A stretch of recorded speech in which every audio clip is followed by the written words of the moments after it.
Mesdames et messieurs, bonjour. Merci beaucoup de nous suivre partout dans le monde. Nous sommes à la radio-télévision Kumangiste. Nous sommes ici à Kinshasa. Vous venez de suivre le kit matinal d'aujourd'hui.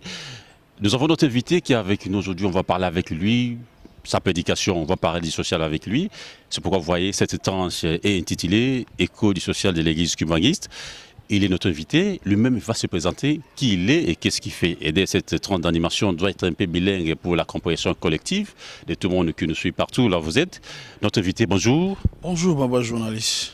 On peut savoir qui vous êtes? Oui, merci bien. Je suis maître Darby Matomoini Nguizani, l'église Kimbangiste. Je suis directeur national du département des affaires sociales en République démocratique du Congo.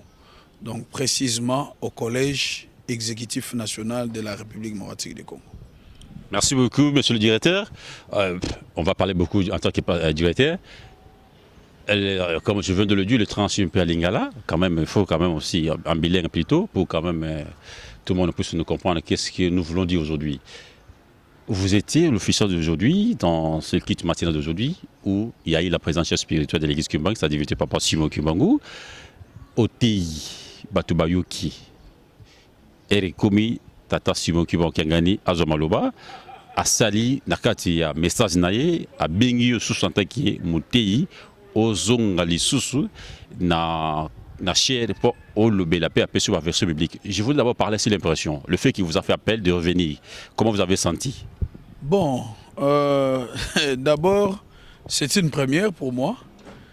C'est pas une première de passer à la chair, mais c'est une première pour moi que le chef spirituel Papa Simogi Mbankangani me demande de revenir pour amplifier les messages tirés de ces passages de ce matin dans Actes des Apôtres, chapitre 9, versets 36 et suivants, 36 à 43. Et il m'a demandé de lire davantage un verset qu'il m'a donné dans Matthieu 25, verset 33. C'était un sentiment de joie, mais aussi j'ai eu un peu peur. Hein? C'est pour la première fois. Mais Dieu était de mon côté, lui-même m'a assisté. Je suis rentré et je l'ai bien fait. Ah oui. Et il vous a donné deux choses. D'abord, votre prédication, aussi le verset biblique. Le Bible est dans Lingala. Verset wana, Matthieu 25, 33, je crois. Et le Bible est nini. Côté biso na kati ya ben, ya Matthieu wana. Matthieu na biso, ya tongwa lelo, ezalaki les bonnes œuvres ya Maman Dorcas, Tabita. Na Actes des Apôtres, neto lobeli yango, chapitre 9, verset 36 à 43. Maman Tabita azalaki une femme couturière où ayebek osalisa babola, le vulnérable. Asalisaki ba veuve, ba maman oyo bakufela mibali, kotongela bango bilamba pe kokabela bango bilamba. Et tango ye pasi komelaki na nzoto abeli pe akufi, nde epesaki bango mawa.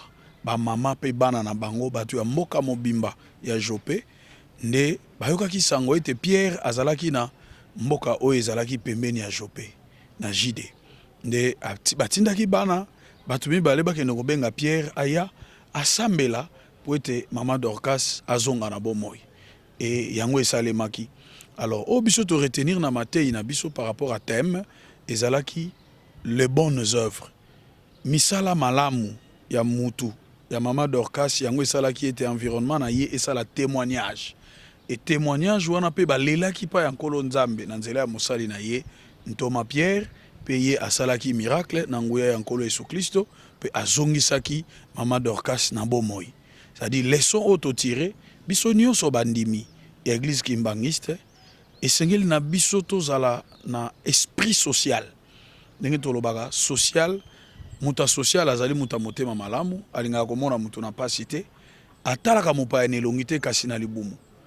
Et po otala ba mama veuve kozanga bilamba bazo souffrir, ba orphelin kozanga eloko ya kolia, ba vulnérable, ba handicapé kozanga peut-être vélo, kozanga peut-être lipapa, chaussures ainsi de suite, esengeli etouché yo.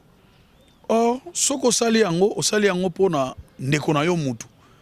Mais Nzambe azoko considérer ba action sociale wana ba geste wana comme étant les bonnes œuvres. et à cause se souvenir na yo ndenge asala ki grâce pas ya maman Dorcas pour être maman Dorcas azonga na bomo ina nzela ya Thomas Pierre ne bisope esika nyonso tozolanda tranche oyo esengeli tozala na makanisi ya kosala makambo ya malamu misala ya malamu na bazalani na biso bato pe na ba vulnérable plus particulièrement aux vulnérables ezali ba œuvre ba acte de bonne foi o nzambe abosa na kate ndeto beti siko c'était na référence to pesaki na Exode 35 oyo Moïse azoyebisa peuple d'Israël azwi mitindo pa ya nzambe ete to kongolela ye makabo pona nini lobby déjà dimanche to komona défilé bato na ciment barre de fer biloko ndenge na ndenge nyonso wana ezali omone ezali offrande ezali biloko bakoya kobonzela nzambe bakopesa nzambe na mitindo ye apesaki po azokotonga Yelusalemi ya sika siko soki kutu osalaki le bonnes œuvres pona ndeko na yo mutu mais nzambe azokonte yango et que à se souvenir na yo mukolo pasi ekomeli yo ya maladi to ya liwa na nzoto pe na molimo a fortiori soko sali yango pona ye moko nzambe. Donc imaginez un peu ce que mutu akokozwe pa ya nzambe. Donc voilà un peu où ezalaki objet ya matei na biso nde tango papa sengi tozonga na mesa po ete totanga verset oyo apesi biso Matthieu 25 kobanda kaka na 33 kino na se kuna na mutu ya mokanda na babible mosusu balobi kosambisama ya mabota c'est-à-dire mokolo oyo ndenge ya yebisaka biso lumbuki mosiki ya mpasi kituvingilanga kitukwizata mbaluku ange tata nzambe c'est-à-dire mokolo moko ezalaka biso bato ya mokili oyo tokoya rendre compte pa ya tata nzambe parce que nous sommes des pèlerins. Et tant que tu rendre compte, à prévenir biso kako kabola biso biteni mibale. Eteni moko ya ba meme, eteni moko ya bantaba. Nzoka nde ba meme bakozala na loboko na ye ya mobali, bantaba bakozala na loboko na ye ya mwasi. Banani o bakozala na loboko na ye ya mobali. Ba ye oyo bazali bato ya mitema malamu. Balinga komona mutu na pasite, basalisaka bato. Bapesaka bato ya kolia, bapesaka bato ya kolata, basalisaka bato bazana ba boloko. Basali sarabat bazana ba hôpitaux bazana bisika ndenge na ndenge ya pasi ba vulnérable bref nakata ba vulnérable biso na église kimbangisi na contexte na biso tozana ba vieillard tozana ba veuf tozana ba orphelin tozana ba handicapé tozana ba fille mère hein donc tozape na ba garçon o bazaka azana ni métier atangate et l'autre côté les analphabètes sont dans cette catégorie de vulnérables auxquels nous sommes appelés à assister. Biso Bandimi, pe département en tant que branche ya Lingomba, oyo etali makambo ya social. Ok, ça va. Tu crois comment on a place sur la social? Tout est cassé le message à Papa Simon. Il vous a dit, lisez le chapitre verset biblique Matthieu 25 et 33. Au s'attendait qu'il n'ango qui a resengayo. Au salipe au le journalisme mise en bouche directement au temps devant public comme ça sans toutefois être préparé. Est-ce que vous étiez déjà consulté avant que à Rosengayo? Nazala qui consulté tant on a sisi matin na ngana kiti na cher na sali observation na moni tata molimo santu a fongoli bible na ye azali ko tanga bible. Donc je me disais peut-être papa azali ko tala verset nini akoki ko lobela to azoko amplifier ko tanga lisusu oyo peut-être toteyaki. Mais à ma grande surprise, na moni papa sengi atuni tata motei azana ni bolobi yo directeur national social azadi akre azonga na mesa atangela biso verset et sengo nanga ezali parce que verset on atanga kango mingi parce que makambu ya biso ya social ezali na ba verset belé mais base na yango ezali place au papa aniati yo zalaki na acte des apôtres mais il y a même na matière amiminga na matière se perdre na se perdre parce que thème nanga ezalaki les bonnes œuvres. Or les bonnes œuvres na kati na yango les actions sociales font partie des bonnes œuvres. Or les actions sociales ndenge à permettre biso to détailler yango neto retrouver yango na kati ya matière, c'est-à-dire alobeli lingomba esengeli to bongisa restauration ya bandimi ne bapaya. Donc olia restaurant égal espace oyo bazo bongisa biloko bazo kolamba mais biloko wane utaka na bandimi oyo elekaka na ba défilé na biso ya mokolo moyenga to na ba kilte na biso engebene na recommandation ya lukutakanu ya le 8 juillet 2023 et papa président du collège révérend Moudoudou azwa kipe instruction na mukanda pour na ko exécuter ba recommandation à l'Okutakano et ba entité ecclésiastique nyonso ya RDC to sengeli ko remettre gestion ya biloko a défiler pe mosolo na batambusi ya social yango de ko permettre restauration ezala malamu logement kolalisa bapaya kolalisa bandimi oyo bazake baye parfois na service moko na kati na nkamba to na paroisse ko tala bato bazobela na ba hôpitaux s'il vous plaît to koma wana place to koma tozo ngaka place wana papa télémission na mission bato zonga atuni peso kaza na fonctionnini vous êtes diacre ndingo se présenter awa tous les Kimbangi c'est totalement bango après votre prédication après le message de papa ba Kimbangi c'est comme fallait pas comme monsieur pasteur. Est-ce que ça vous plaît? Bon, c'est une question complexe, mais je pense que je me contacte dans le grade ecclésiastique au Nazana Yango. Je crois que servir Nzambe, et ça a falloir à la pasteur. Non, parce que votre prédication a touché quand même le chef spirituel de l'église. Oui, prédication dans Bisso est touché chef spirituel de l'église, mais je n'ai pas vraiment un commentaire à faire. Nous sommes dans la souveraineté. Moi, je reste diacre, directeur national. Je sers mon Dieu, Papa Simi Mongangani. Et Oeza Liboso Yende Mtayebi. Côté to Outi Biso Toyebi, mais côté to Okende Yem Tayebi. Yende Boussol. Voilà, avec cette qualité de votre prédication, quand même, c'était quand même très génial. Et d'ailleurs, je crois peut-être le pasteur de la ville de Kinshasa, on faut quand même qu'on puisse l'interviewer. Parce que c'était étrange, sur la deuxième journée de sa divinité, d'être dans l'équipe technique, il était ici à Kinshasa, et de faire appel devant tout le monde, parce que vous étiez devant tous les caméras du monde qui vous suivaient. Maintenant, suivez le message de Papa Simi Kimbangu d'aujourd'hui, ici à Kinshasa, et on va revenir écouter. L'hôpital, ça c'est fait à la prison, Toboloko. Place ya Simbi, mukolo wana ikoya. Kasingi tuzonga biso na mesa, atangela biso Matthieu 25, 33. Kolo Yesu ngosala nini?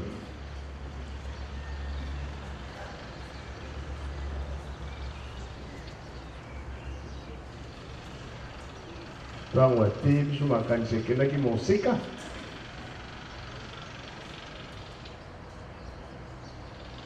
Matthieu 25, 33.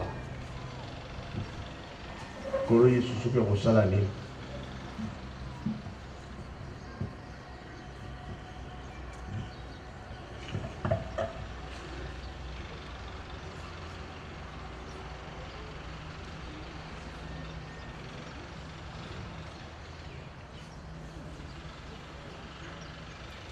Na kombo na tata mwana pe molimo santo tokotanga na mokanda ya Matthieu 25 verset 33.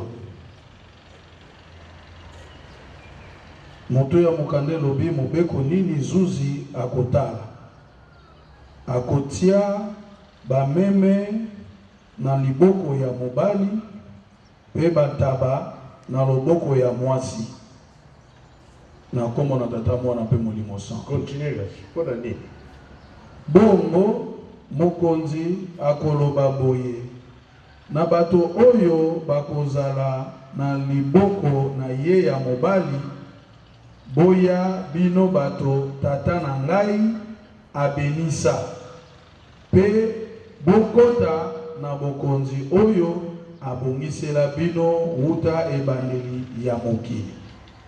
Pamba te nazalaki na nzala pe bopesaki ngai bilei. Nazalaki na posa ya mai pe bopesaki ngai mai ya komela. Nazalaki mopaya pe boyambaki ngai na bandako na bino.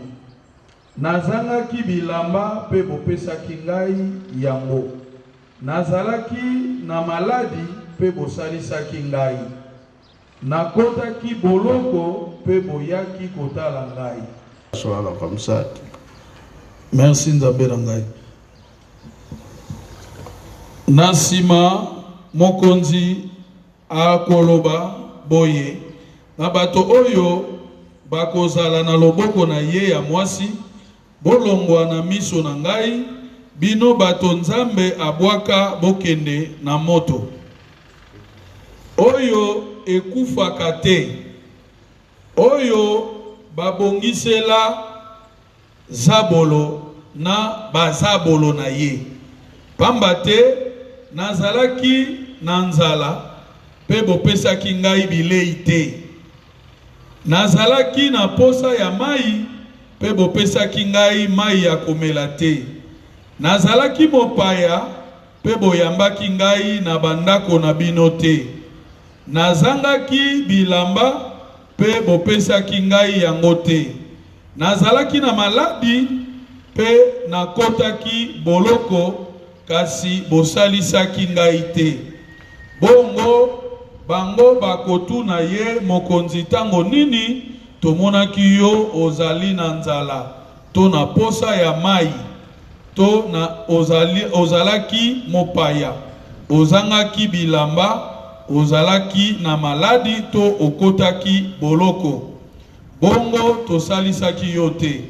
Mokonzi akozongisela bango, nalobi na bino ya solo, mbala nyonso bozalaki koboya kosalisa ata moto ya suka na kati ya bandeko na ngai, bozalaki nde koboya kosalisa ngai. Bongo bango bakozwa etumbu oyo esila kate, kasi bato ya malamu bakozwa bomoi ya seko na kombo na tata mwana pe molimo santo. Merci Tata Diacre. Makambo oyo tangeli biso pe oyo tei biso elaksiete lingomba tango ebimaki. L'État belge balobi bino batu ya Tata Kimbangu bosambela na bino. Likambo tango eke na nkamba bapapa ndenge bayokanaki ke social fo ezala lingomba. Bato balingi batambola kolala ezala, kolia ezala, transport ezala, makambo nyonso. Elakisike oyo tosalelaka bakingi, elakisike likambo wana bapapa bapesaki nzela kotala bato oyo baza na mpasi. L'État mpe ndenge moko ndenge tozali awa biso nyonso bato ya l'État, non? Ya l'État, l'État talaka biso te, talaka biso. Ozali moto, l'État ayebi yo. Yango biso totosaka makambo l'État alobaka, tosalelaka yango, tobosanaka te bato baza na mpasi. Pokolo Yesu alobelaki yango aza kotala biso, tokokisa mokano na makambo nyonso balobaka na biso tosalelaka yango, tosilisi na kombo ya Tata Mwana pe Tata Molimo Santo. Amen. Amen. Merci beaucoup. Vous venez de suivre avec nous ensemble le message de sa divinité Papa Simon Kimbangu, le chef spirituel de l'église cubaniste. Il a tout dit. Et notre invité, il a été le puissant du jour. Maintenant, parlez sur le social. Je suis maître, vous êtes maître avocat de carrière, vous êtes directeur national. Est-ce que dans l'église Kimbangu, la question que je vous pose, le social, est-ce qu'il existe dans cette église Kimbangu? Et ce département n'est pas un département vide, mais le département a des animateurs. À la tête, il y a Maman Révérende Mbelolo, Situtala Augustine, elle qui est chef de département des affaires sociales en République démocratique du Congo. Et il est secondé par la personne qui vous parle, Maître Dapi, en tant que directeur national. Et il y a les chefs de division dans toutes les provinces, nommés par les chefs spirituels, nous-mêmes y compris. Et il y a des chefs de bureau dans les paroisses et jusqu'au niveau des cellules. Donc, les social à l'église Kimbangu est organisé du sommet à la base. C'est-à-dire, même au cabinet du chef spirituel, il y a une conseillère chargée du social. Maman Simba que j'ai sali en passant. Et au collège, jusqu'au niveau de la cellule. Alors qu'il y a certains départements qui ne sont pas représentés jusqu'à la cellule. Parce que les sociales touchent la vie matérielle des fidèles kimbanguistes. Raison pour laquelle article 217 du règlement intérieur de l'Église et 218 consacrent l'organisation et le fonctionnement du département des affaires sociales. C'est-à-dire, à l'article 217, nous avons l'objet du social, le développement et la promotion sociale. Bref, nous travaillons pour le bien-être social du fidèle kimbanguiste et de peuple en particulier et de peuple en général. Et à l'article 218, c'est là où il y a l'émission assignée aux affaires sociales au sein de l'église kimbanguiste. En sus de cela, l'église a une convention signée par les chefs spirituels et l'État congolais à travers le ministère des Affaires sociales le 18 février 2006. Donc c'est un document, c'est un cadre juridique qui nous lie, qui nous réunit avec le ministère des Affaires sociales. Raison pour laquelle, à chaque fois que le ministère organise des formations, des séminaires, nous sommes intéressés, nous sommes invités pour que nous puissions participer et comprendre le bien fondé de l'action sociale, solidarité nationale et action humanitaire pour le compte de l'État, pour que nous puissions impliquer, nous puissions travailler en étroite harmonie avec l'État congolais. Merci maître, vous en faites quand même un dossier par rapport à la question que je vous ai posée. Vous parlez du social, il n'y a pas une adresse pour vous, il n'y a pas un endroit bien indiqué pour retrouver soit tous les membres, soit les animateurs comme vous venez de le dire. Je ne sais pas, quel est le social dont vous parlez? Vous ne posez pas les actes aux personnes vulnérables, comme vous venez de le dire, aucun geste, aucun endroit pour vous trouver, je ne sais pas, lesquels social plutôt que vous parlez. Merci papa journaliste. Nous sommes ici au centre d'accueil. C'est ici où il y a notre bureau du département national. C'est-à-dire à l'entrée du centre d'accueil, l'ancien bâtiment où habitait la structure des volontaires.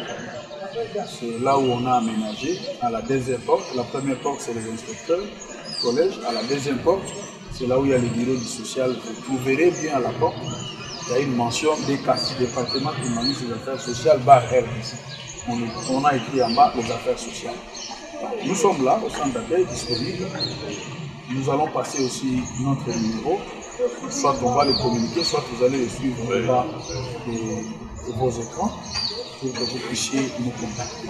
Mais nous sommes ensemble avec toutes les structures qui dépendent des affaires sociales. Néanmoins, par exemple, notamment les handicapés.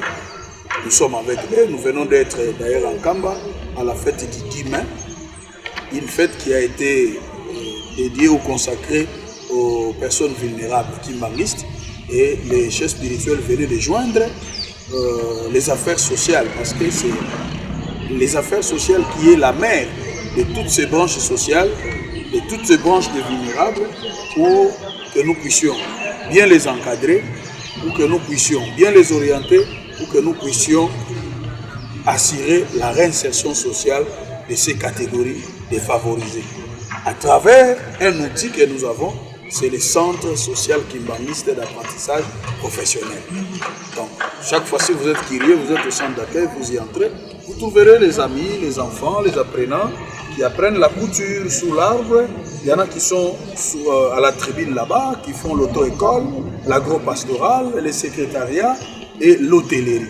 Donc, ce sont des métiers que nous apprenons aux vulnérables, que nous apprenons aux filles mères, aux analphabètes, aux gens qui n'ont pas l'issue de sortie pour chercher à organiser la vie.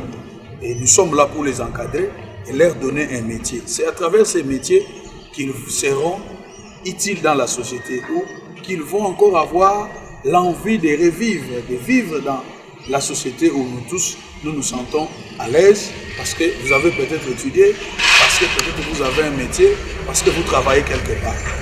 Et aussi, à travers cette formation, ils ont quelque chose à faire et ils redeviennent importants et utiles dans la société. C'est comme ça que nous assurons la réinsertion sociale. Prendre quelqu'un inayant, quelqu'un aussi avait fait quelque chose, mais de ce qu'il a appris, il n'en trouve pas du travail. Mais on peut l'orienter autrement, à apprendre un autre métier, et à travers ce métier, il peut s'en sortir dans la vie et être capable d'organiser sa vie, aider sa famille, aider la République et aider l'Église kimbanguiste. Merci, monsieur le directeur. En vous entendant, on sait de vous qu'il y a quand même la volonté, si vous avez une grande vision comme vous venez de l'énumérer ici. Parce que quand on regarde le social dans l'Église, Qu'est-ce que vous avez remarqué depuis que vous êtes là? Est-ce que vous êtes en bon terme avec d'abord vos collègues qui sont dans des pays différents? Parce que l'Église qui m'a laissé l'université de vie, ceux qui sont en Angola, ceux qui sont en France, en Belgique, à Congo-Brazzaville, partout qui nous suivent, si vous êtes en bon terme avec eux, et quelles sont les solutions que vous avez proposées après les remarques que vous avez rencontrées, d'abord des partenaires qui ont pu négliger, excusez-moi le terme que je dis, parce qu'on ne sait pas. Tout ce que vous nous énumérez ici, c'est du but que peut-être même tout le monde qui le suit, il sera un peu surpris parce que c'est du nouveau d'entendre ça. Qu'est-ce que les remarques que vous avez observées dans votre rapport? Merci beaucoup. Je ne voudrais pas parler des remarques, mais peut-être des observations. La première des choses, lorsque nous sommes arrivés aux affaires, nous sommes allés voir Papa Simon et ses conseillers directs. Parce que c'est le patron qui a la vision de l'entreprise. Et Papa nous a fait une observation que le social est en berne. Le social de l'église kimbanguiste, il ne le sent pas. Alors qu'en 1921, Papa Simon Kimbangu avait institué le social pour accompagner l'évangélisation. Vous voyez, comme je l'ai dit, l'église a sa mission principale, c'est le salut de nos âmes. Préparer les fidèles au salut. Mais avant cela, nous vivons matériellement, physiquement. Et notre vie matérielle, physique est liée au social. Raison pour laquelle son souhait le plus ardent du chef spirituel et représentant légal était que nous puissions travailler d'arrache-pied pour que, dorénavant, qu'il puisse sentir que le social a repris cet élan. Le social commence à se sentir, à se faire sentir dans son église, et c'est ce que nous sommes en train de faire. Nous sommes allés voir aussi ses conseillers directs, je crois qu'ils ont abordé dans le même sens. Et d'ailleurs, ils ont abordé l'aspect formation. Vous voyez, l'État forme les acteurs sociaux et nous formons également. Mais ce que nous formons à l'intérieur de notre organisation, on les appelle les parasociaux. Donc, ce sont des acteurs sociaux qui ont maîtrisé la question du social, qui ont maîtrisé les secteurs, ils savent comment aborder les vulnérables, comment assister les gens, quand est-ce qu'il faut apporter assistance. Lorsque la personne vient vers les centres d'action sociale, c'est-à-dire votre comité, il pose un problème, il pose sa situation difficile, vous devez être en mesure de résoudre sa situation difficile. Il y a plusieurs cas. Je donne un exemple. Un fidèle est en conflit avec son voisin. Tout simplement parce qu'il se querelle 15 ou 5 mètres de surplus que l'autre réclame au côté de l'empiètement, disons. Mais l'assistance sociale est là. Parce que nous sommes appelés à collaborer avec les autres professionnels. Les tout premiers professionnels, c'est les pasteurs kimbanguistes. Ah, voilà, c'est là où j'allais venir. Qui interviennent pour l'assistance spirituelle. C'est ça. Ma question est là. Bon, allez un peu à l'ingala parce que vous avez trop parlé français, parce qu'ils sont suivis partout. C'est juste quand même pour aider sur le frère qui ont du mal à s'agir de la langue lingala. C'est pour que vous avez fait une petite partie, pardon, un petit peu en français. Tout le pays d'ailleurs.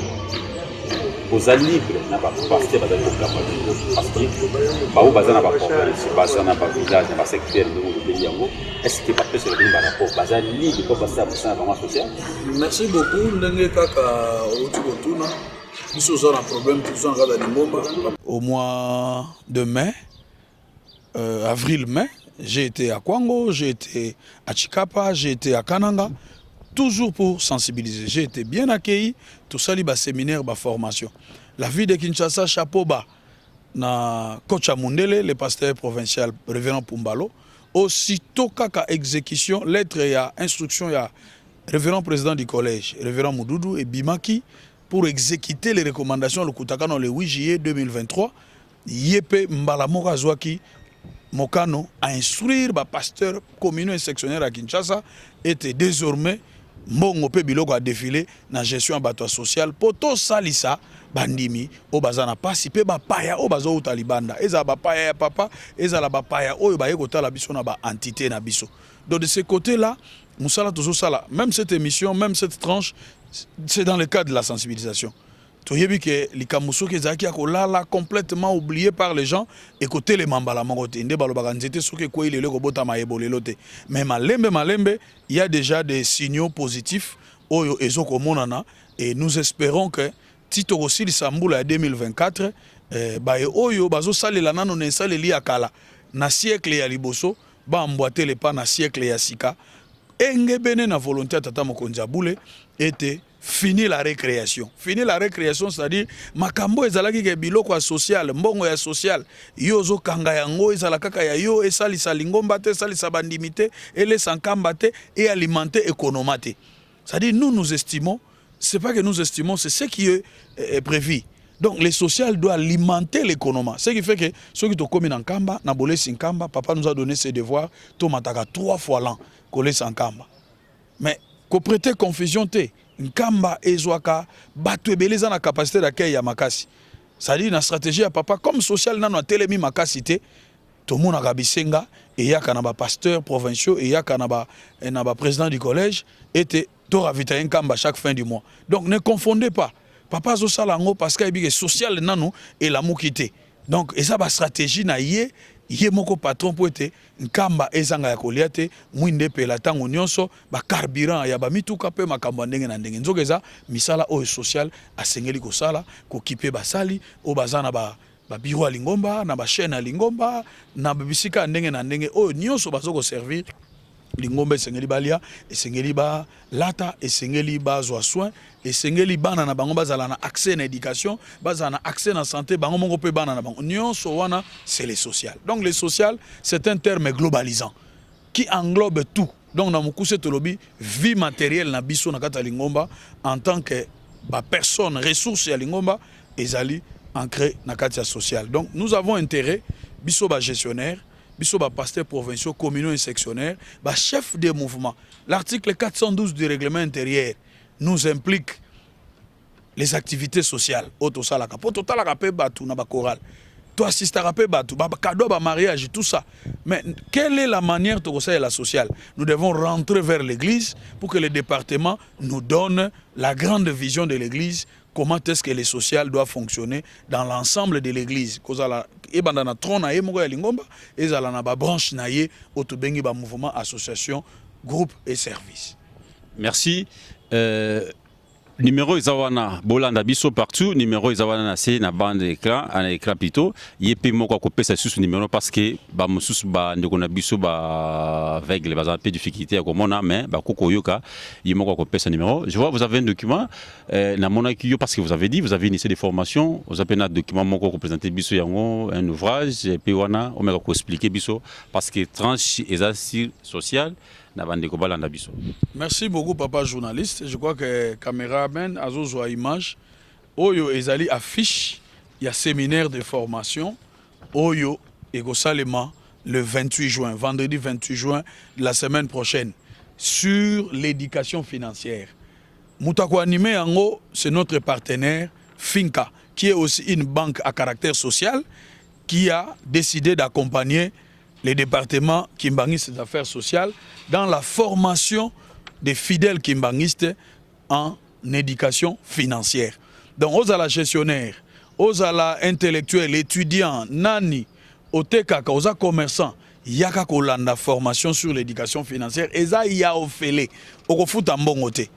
Oye, ozui boyebi, ozui mayele, et eko permettre yo, oyeba, kocha discipline na gestion ya mosolo. Même temps que nous gérer mosolo ya lingomba, il y a ba cellule, il y a ba mouvement, nous devons avoir les minimums l'éducation financière. Même dans nos ménages, même dans ba foyer na biso. Un couple qui n'a pas la discipline financière, c'est un couple qui aura toujours des problèmes. Oyo ego sala ke eko rattraper bango à l'arrêt qui suit. Donc tozo benga mutu nyonso, o eza ba initiative toujours et affaires sociales pour encadrer la jeunesse.